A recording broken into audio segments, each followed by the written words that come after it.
Welcome to the Homicide Canada podcast. I'm your host, Phil, along with my co-host and producer, Tami.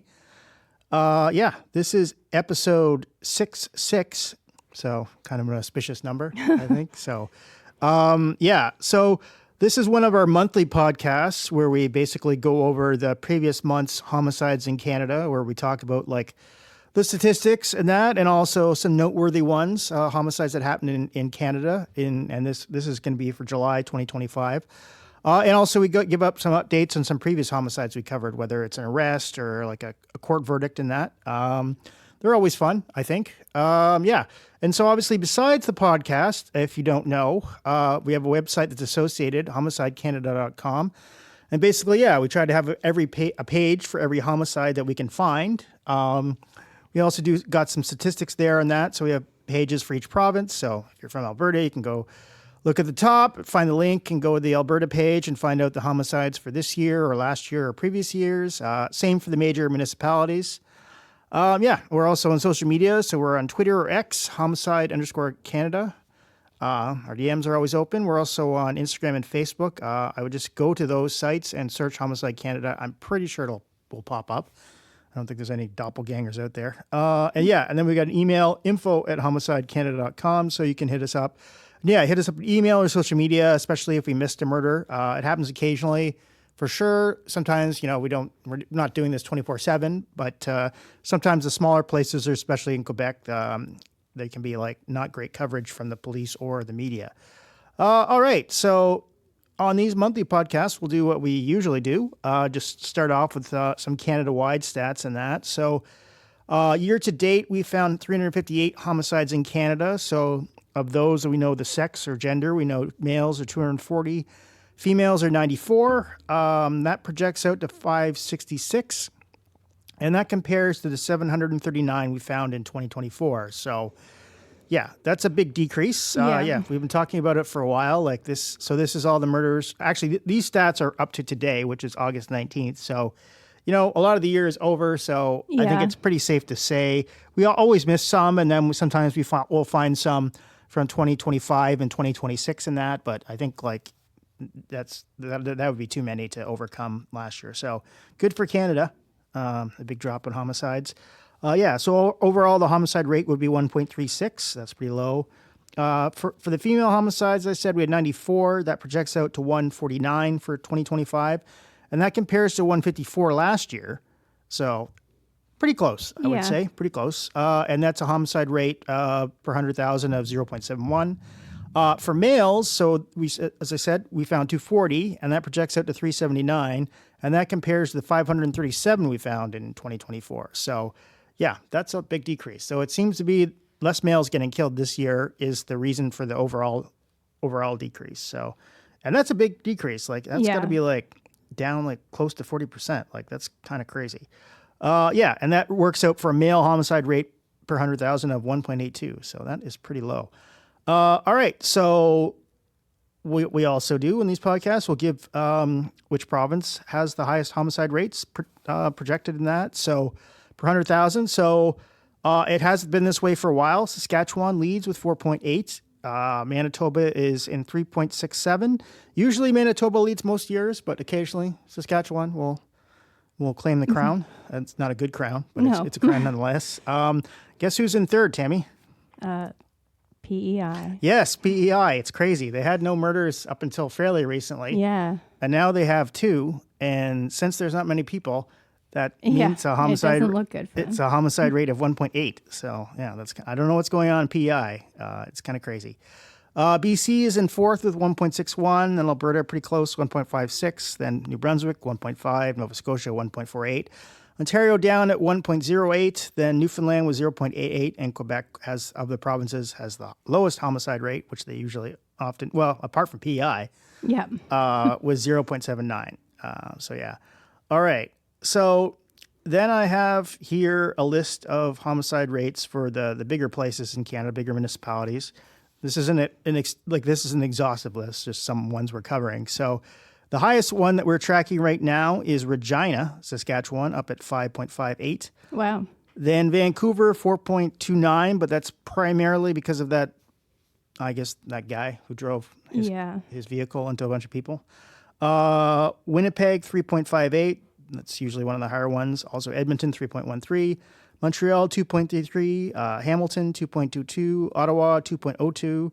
Then Calgary, 1.69. Homicides per 100,000. Toronto, only 1.47. That's pretty low for them. Yeah. Brampton, Toronto suburb, 1.44. Halifax, 1.44.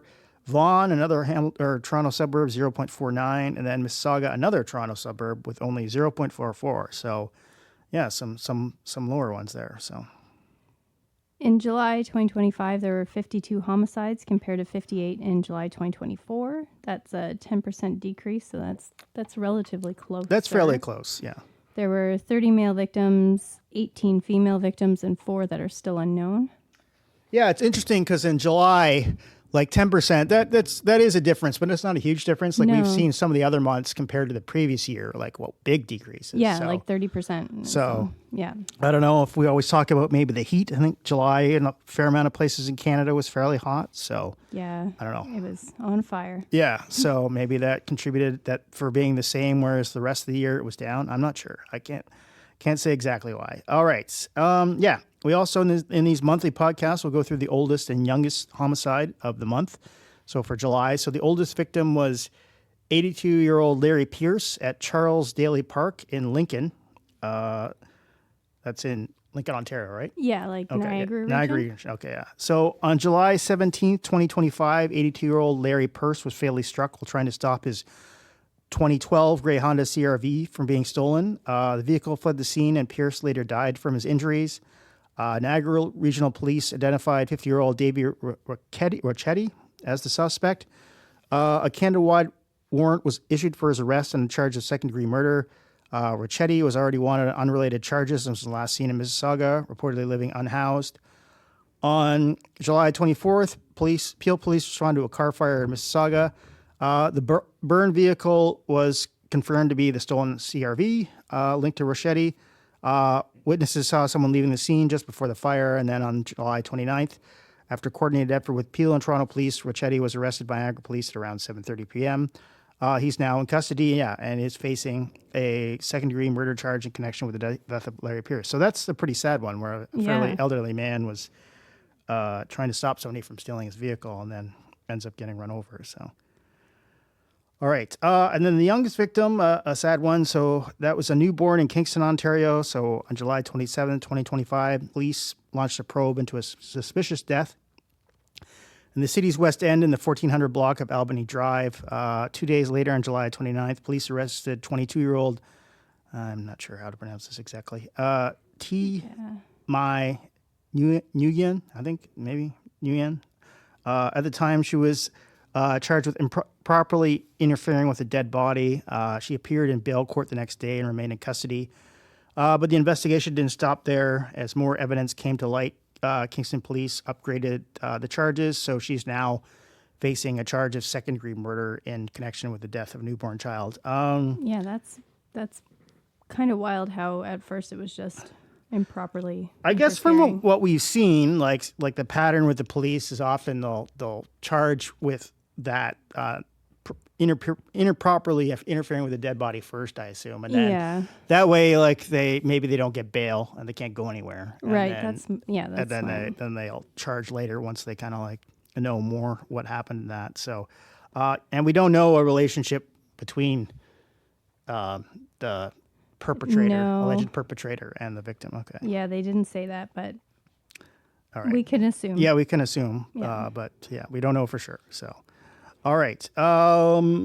So the provincial homicides for the month. So Ontario had 16, BC second with 10, Quebec third with 8, Saskatchewan with 7, Alberta with 5, Manitoba with only 3, which is interesting. New Brunswick had 1, Newfoundland had 1, Northwest Territories had 1. Yeah. And then Nova Scotia, Nunavut, PEI, and Yukon all had 0 in July. In the cities with more than one homicide, Toronto had 6, Montreal had 5, Regina had 3, Abbotsford had 2, Calgary had 2, Hamilton had 2, Maple Ridge had 2, Prince Albert had 2, Sissiska Nation had 2, and Vancouver had 2. And murders by type, 21 still unknown, 16 shootings, 7 others, 5 stabbings, and 1 beating. So let's see here. For Toronto, it's interesting that, they had 6 this month. So that put assuming 6 times 12, that would work out at the same rate, 72 homicides. And last year they had, let's see here. I got the stats here. They had 85, so that'd be fairly close. But the projected total right now is only 41. So I guess basically, I don't know. I guess what I'm trying to say is Toronto this month kind of reverted kind of the more historical mean. Right. In that. So it'll be interesting to see what happens for the rest of the year, like July. And on second half and see if Toronto has more. Because the first 6 months of the year, they were really down. But yeah. We'll see what happens. All right. So the domestic murders in July that we know of. So an 80-year-old man and woman who lived together in Abbotsford. Police believe this was a case of intimate partner violence resulting in a murder-suicide. I guess we have no names or anything like that. No names. No names. That's often the case in these, especially when there's an elderly person or people. So a 63-year-old woman was fatally stabbed in Sudbury by a 36-year-old.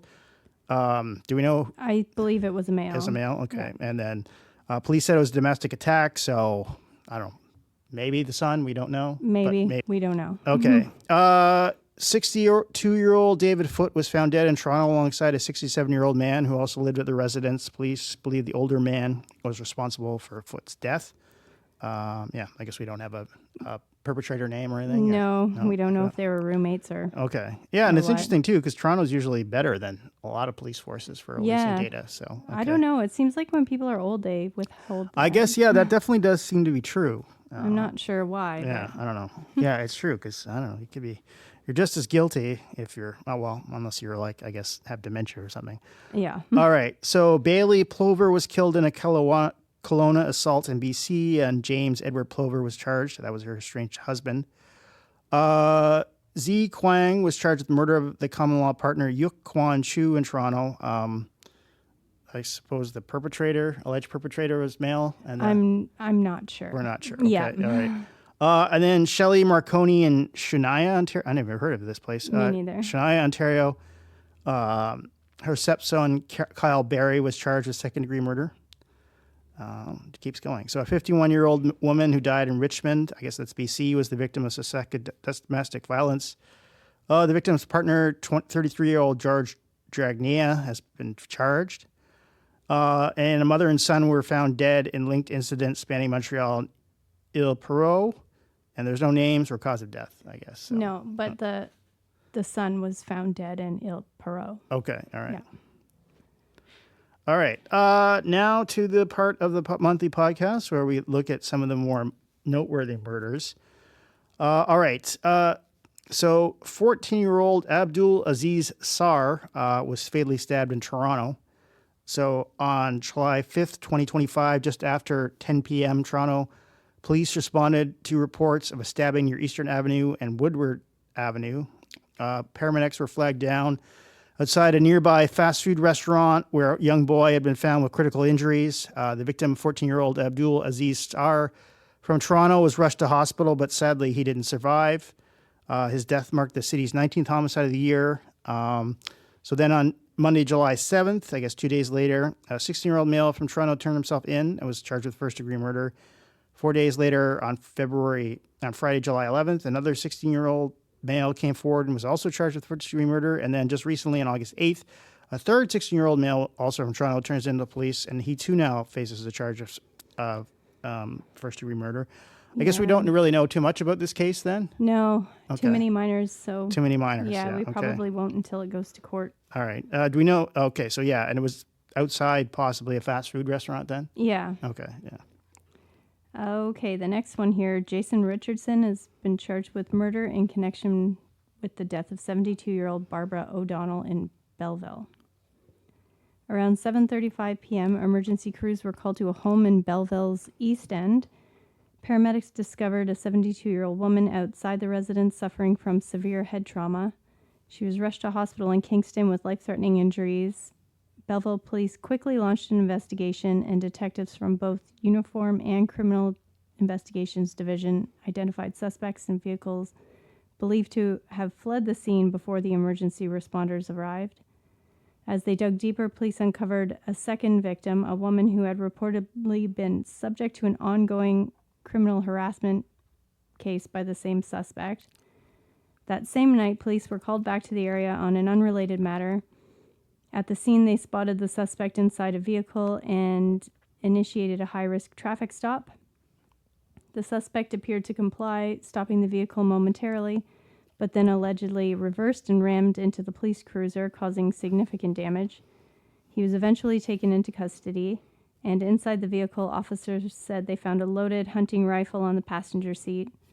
The suspect is a 50-year-old man from Tweed, and he now faces multiple charges. And on July 17th, the Belleville Police Service Criminal Investigation Unit learned that Barbara O'Donnell had died from her injuries.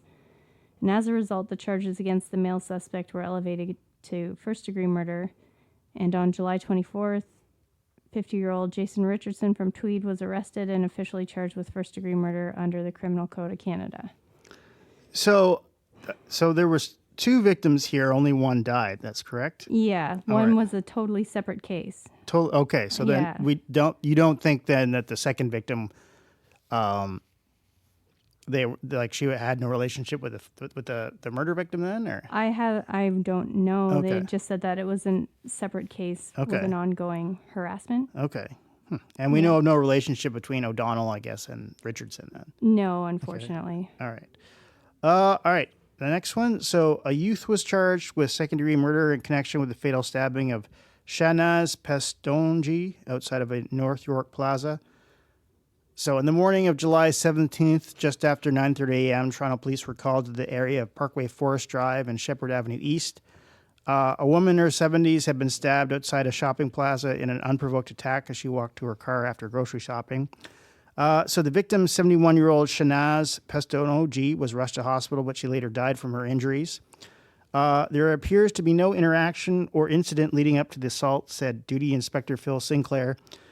She was simply heading to her car with her groceries. The suspect fled the scene, initially prompting a citywide search. At the time, he was described as a young black male between 5'7" and 5'10", dressed in dark clothing and wearing a balaclava. Just days later, on Sunday, July 20th, police arrested a 14-year-old suspect following a coordinated effort across multiple units. The use in the charge was second-degree murder, and due to the expiration of a judicial order, the suspect's name and photo can no longer be shared publicly. We did see his TikTok video where he confessed to the murder, basically. Yeah, he said he just was trying to steal that car. Yeah. Crazy. Yeah, that's obviously pretty young, and this older woman just walking to her car after grocery shopping. Yeah, it's so young. Pretty crazy. So, that's kind of nuts. All right. A violent incident in Maple Ridge has left a couple and their dog dead in what investigators believe to be a targeted dispute between neighbors. On the evening of July 23rd at around 6:40 p.m., police were first called to a disturbance in the 11,800 block of 239th Street. A few hours later at 10:51, Ridge Meadows RCMP responded again, this time to reports of a vehicle fire, a break-in, and the sound of gunshots in the same location. When officers arrived, they found 2 vehicles and a garage fully engulfed in flames.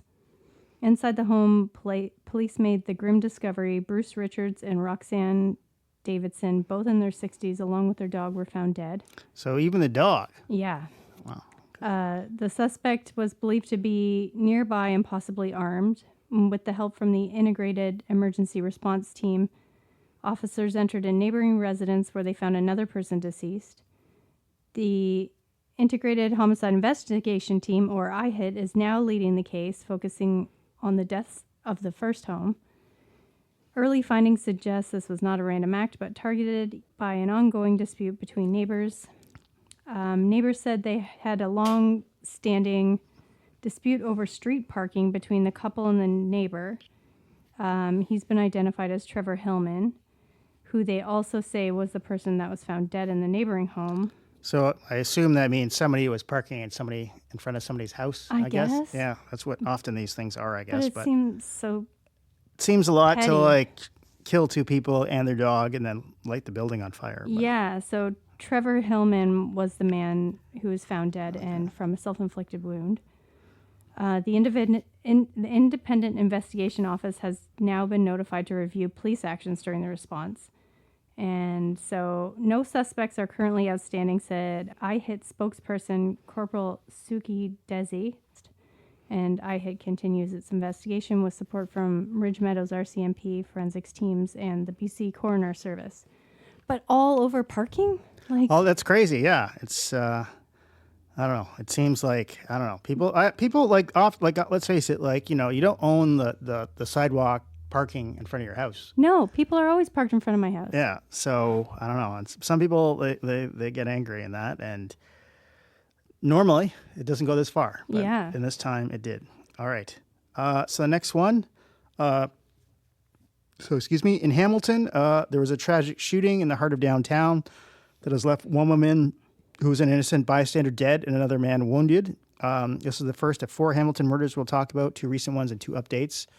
Yeah, we're a Hamilton-based podcast, so we kind of know stuff about this stuff, I think, more than some other cities. So it happened just before 5:30 on Friday, July 11th, along King Street between James and McNabb. And that is in Hamilton. I think it's the second Friday of the month. They have an art crawl night along James Street where, people often set up, like they close the street and people set up and sell things like, I don't know, like shirts and art and stuff like that. And pretty busy. So when police arrived, they found 26-year-old Belinda Sarkody dead at the scene. A man also shot was taken to hospital with non-threatening life injuries. I believe Sarkody was from Ghana originally, or I think she had just moved here. And that.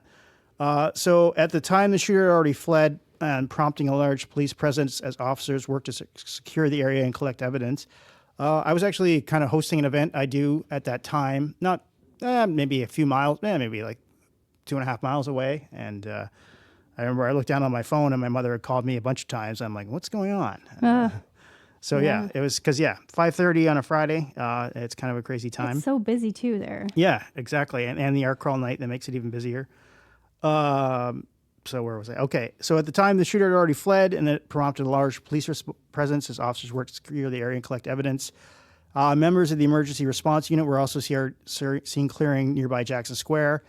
As the investigation progressed, police revealed that the male victim may have been the intended target and that Belinda was simply in the wrong place at the wrong time. Authorities say there's no known connection between Belinda, the suspect, or the man who was injured.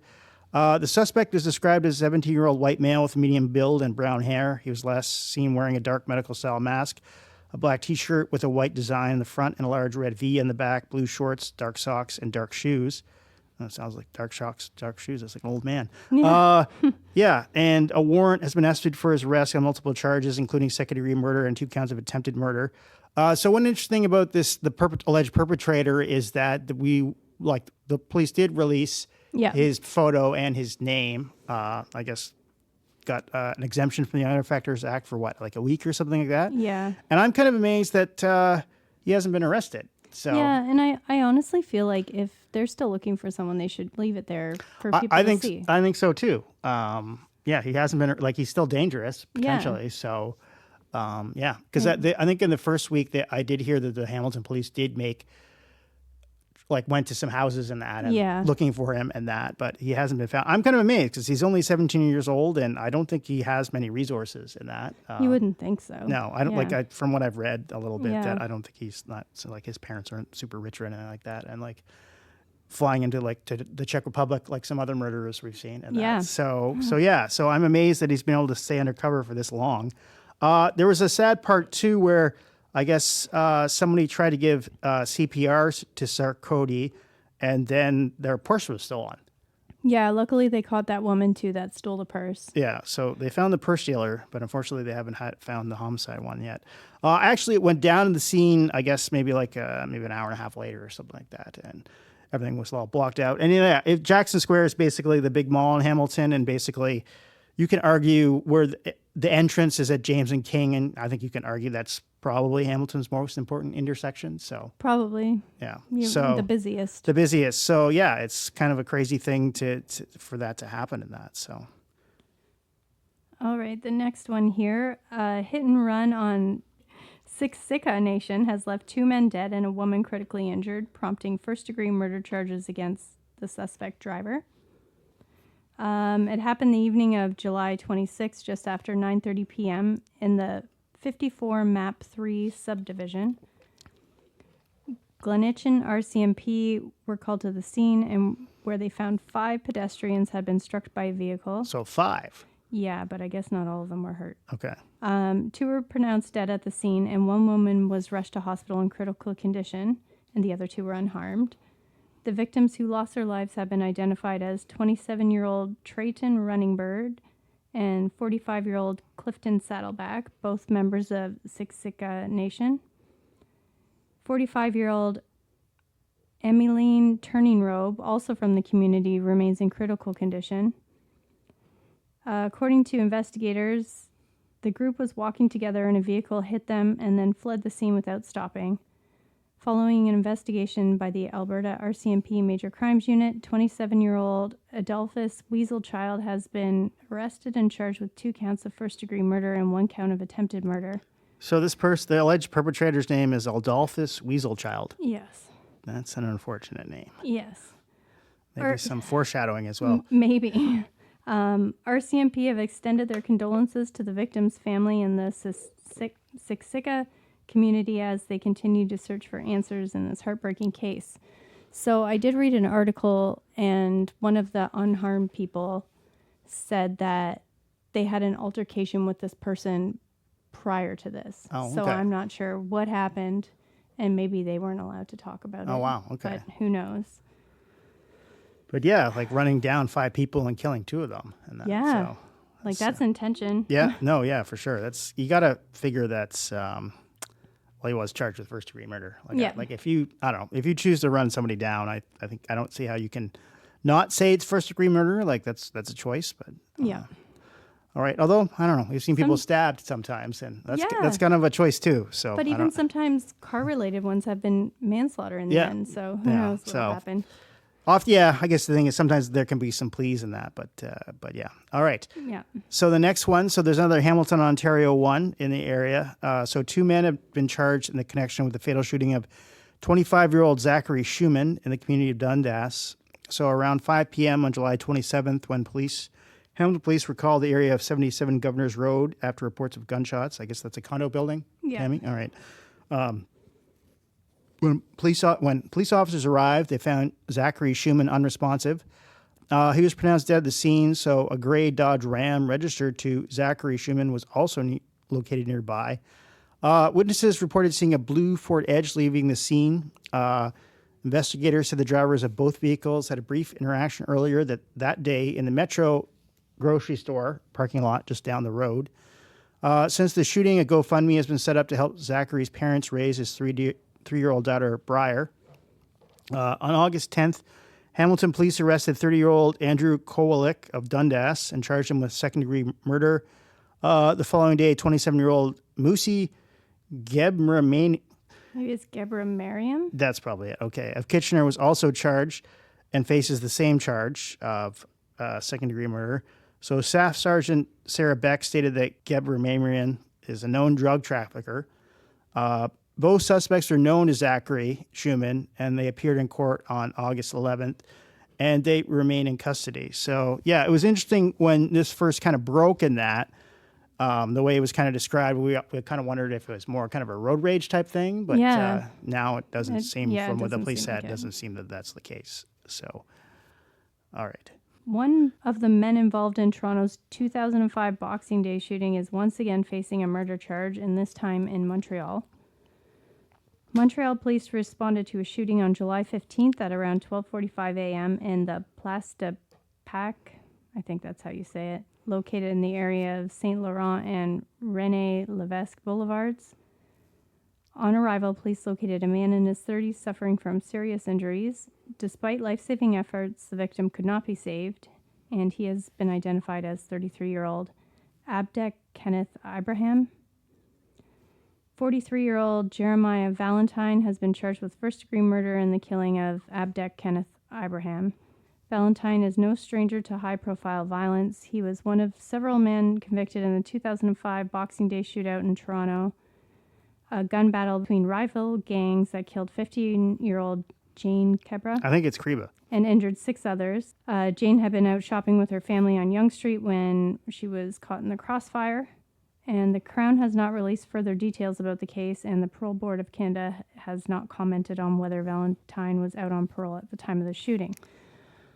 So yeah, that's pretty Why? wild. Yeah, why was he not in jail? Yeah. Although admittedly, 2005, that's 20 years ago. So I guess, yeah, it's almost time. yeah, unless it's a first degree murder, then yeah, you're probably going to be out by then by any killing. But yeah, no, it's Clearly a high-risk offender. yeah, we should definitely try to find a statistic like how many murders are by someone who's already murdered someone else beforehand, Yeah. because I think it's a fair number. So Ugh.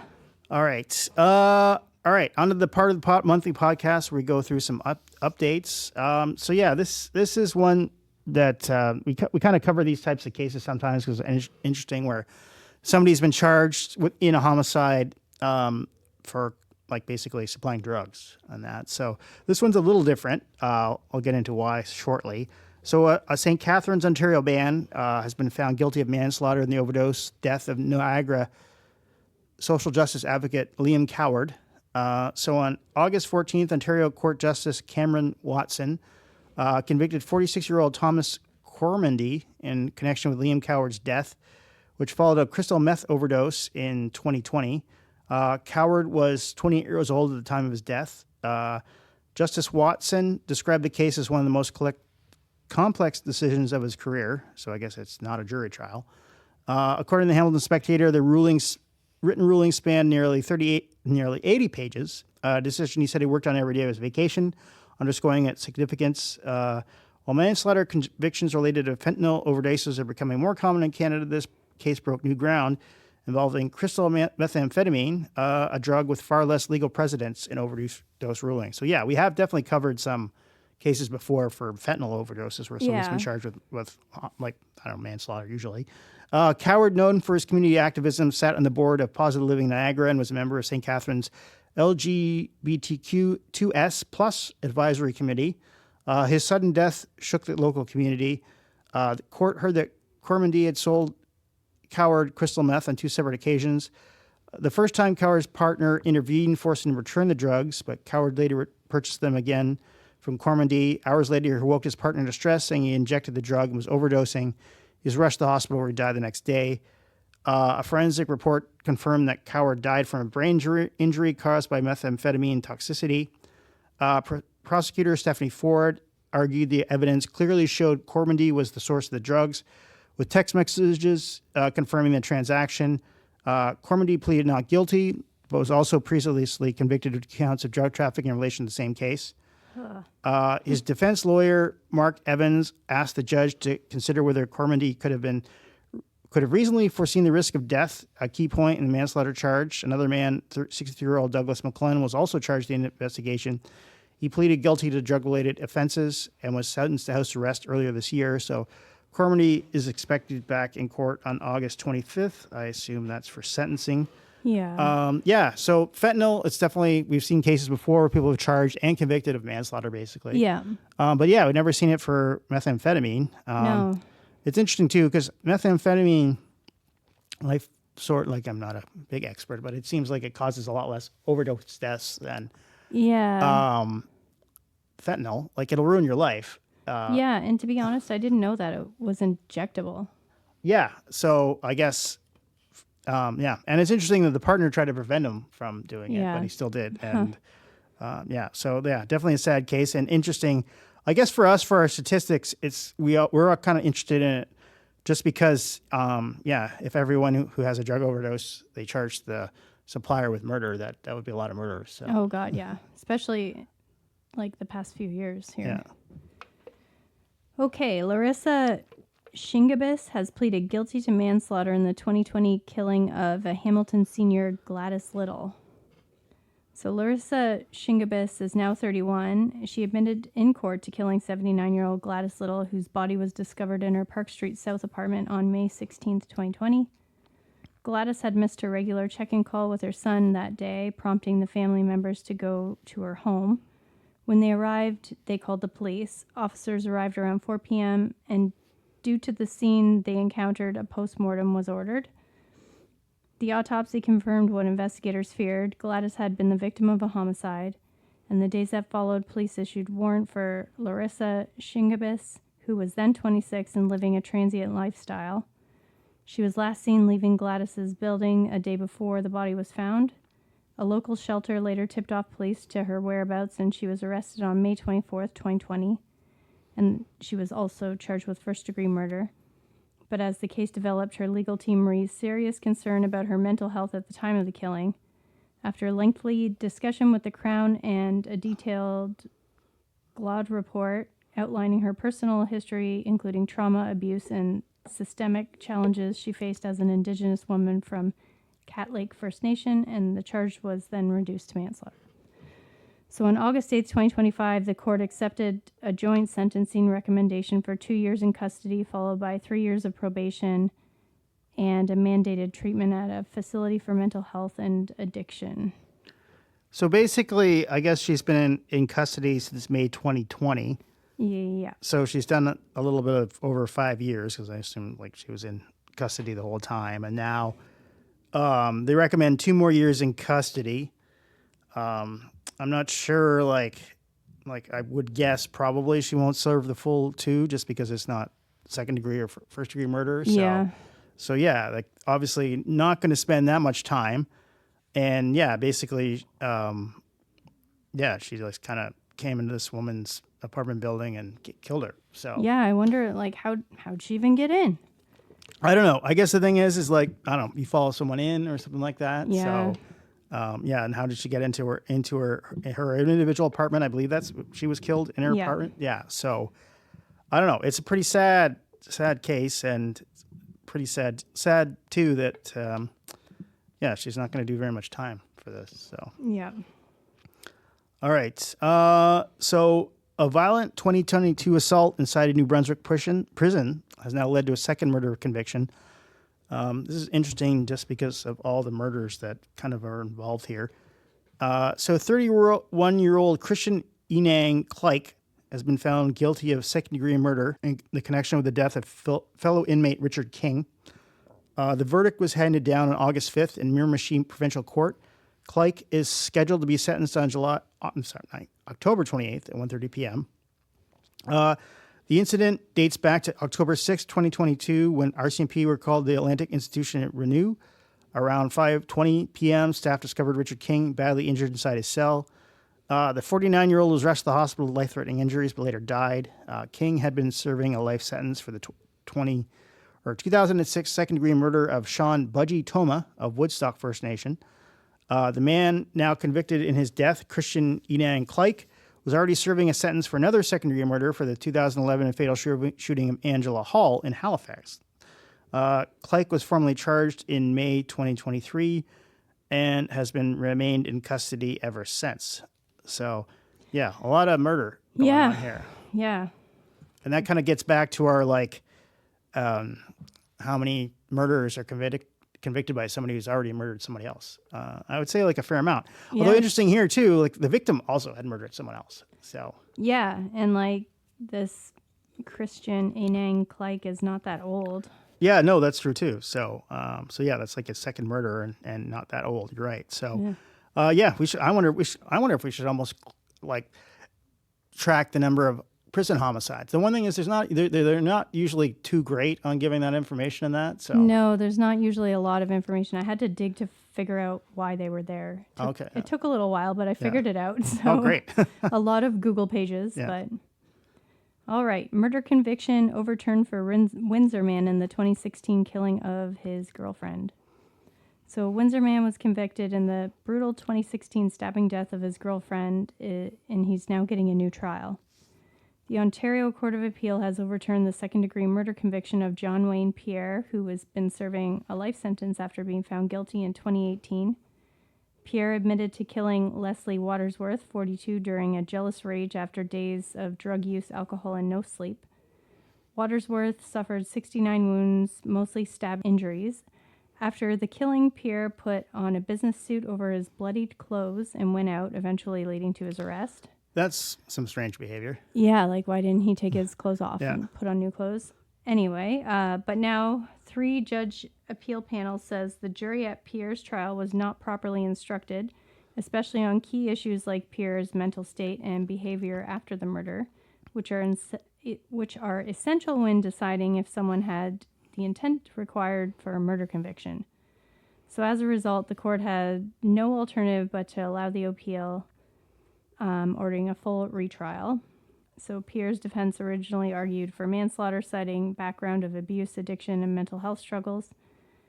With the time already served, his lawyer says Pierre could potentially walk free, especially if the Crown agrees to a manslaughter plea deal instead of retrying him for murder.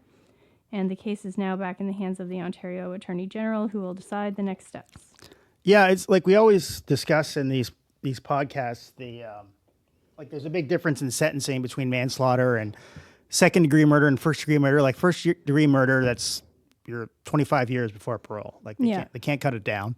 You may serve more. Second degree, it's 10 years up to 25, but like minimum is 10. They can't cut it down. Manslaughter can be a lot less, so you can be sentenced to like 5 years for manslaughter and then only serve like 3.5. So, yeah, we'll be interested to see what the Attorney General does here, because if obviously he's already served a fair amount of time, and well, not compared to first degree murder, but if he pleads to say manslaughter, then he probably will get out now or very soon. But he obviously stabbed 69 wounds, mostly stab injuries. That's a lot of injuries. I'm kind of wondering what the other wounds are. Obviously, he was in a state of drug use and that, it seems. But obviously, he did kill her, and the thing is, there's no stopping him if he got out for doing the same type of thing and that. Yeah. So it's obviously So I don't know. We'll keep following and see if they're going to bother to go with another trial for second degree or, just plead to manslaughter. I don't know. It'd be interesting. Like I don't know. I have to admit, like the Court of Appeal, they have 3 judges and they're trying. Like I don't know. They, often it comes down to jury instructions, but to be honest, like I don't really see like a jury trial. Might be interesting if there is a new trial, if he decides to go to Alex for like a judge trial rather than a jury trial, but we'll see. Okay.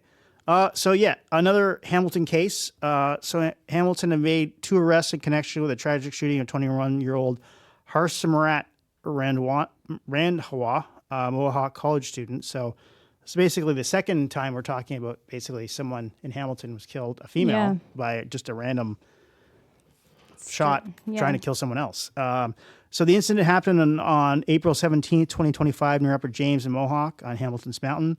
Hasmurat had just stepped off a city bus when gunfire erupted. She was shot in the chest and rushed to hospital, but tragically she didn't survive.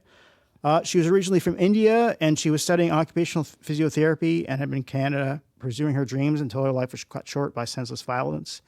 According to investigators, the shooting stemmed from an altercation between 2 vehicles, a black Mercedes SUV and a white Honda. Well, people in the vehicles, black Mercedes SUV and a white Hyundai Elantra. Surveillance footage revealed that a passenger in the Mercedes opened fire in the Elantra. In the chaos, one of the bullets struck Harsimurat. Another bullet pierced the rear window of a nearby home where a family had been watching TV, and fortunately no one inside was hurt. So over the following days, police recovered both vehicles, one in Toronto and the other during a search in Hamilton, and forensic teams have been analyzing them for evidence. So now, nearly 4 months later, police have made significant progress. It's interesting that they found the cars fairly soon after the homicide. But now it's 4 months later before anyone has been arrested. Yeah. I guess the thing is at least one of them they knew, I guess, who it belonged to or something. Yeah. But, all right. Sorry. Gesundheit. All right. On August 5th, with help from Niagara Regional Police, 32-year-old Jourdain Foster was arrested in Niagara Falls. He's been charged with first-degree murder and the death of Hasmurat Rwanda and 3 charges of attempted murder. And then 2 days later, on August 7th, 26-year-old Obesia Okafor was arrested in New York, and he's facing 3 counts of attempted murder. It's interesting that I guess Jordane Foster was charged with first-degree murder in the sense that obviously he wasn't trying to kill her, but he was at least intending harm to others. Yeah, so I heard somewhere that the police officer who did the press, what would you call it? Like the press conference? Or? Like out in front of the police station, said that charge is because he had a gun and he was intending to harm someone. So that's why. So yeah, maybe it's to do with the fact that the firearm was used. So police believe that at least 7 individuals were involved in the events that led to Hazmarat's death. The investigation remains active, and detectives are urging anyone involved to speak with a lawyer and come forward. So what do we know about the accused? So Jordane Foster and Shamari Salmon, 23, have each been charged with trafficking in persons under 18 years old and received a material benefit contrary to the Criminal Code of Canada. So yeah, that's obviously not a good thing. We don't know anything about the other guy, but yeah, and they were only charged, I guess. I don't know if they were convicted, but yeah. So obviously, yeah, it's kind of wild. Like you kind of wonder, like were they like one car following the other then, or like Upper James? It's I don't know. That part of it is kind of a residential, like a big street, but a residential street. So you kind of wonder how this came to be in that. So like where were they before? Yeah. So yeah. Okay. And obviously a tragedy that they were shooting at the other car driving and then managed to hit somebody who's just waiting at the bus stop. So yeah, not good. All right. So now we're at the end of the podcast. Just to reiterate. So you can go to our website, homicidecanada.com. So we try to have a post for every homicide. And they have pages for all the provinces and major municipalities. And our email is info@homicidecanada.com. So you can tell us if you missed a murder in your municipality or province, or if there's anything else you'd like to say. And our Twitter is homicide_Canada. Our DMs are always open. And then Facebook, search us at Homicide Canada, and it should come up.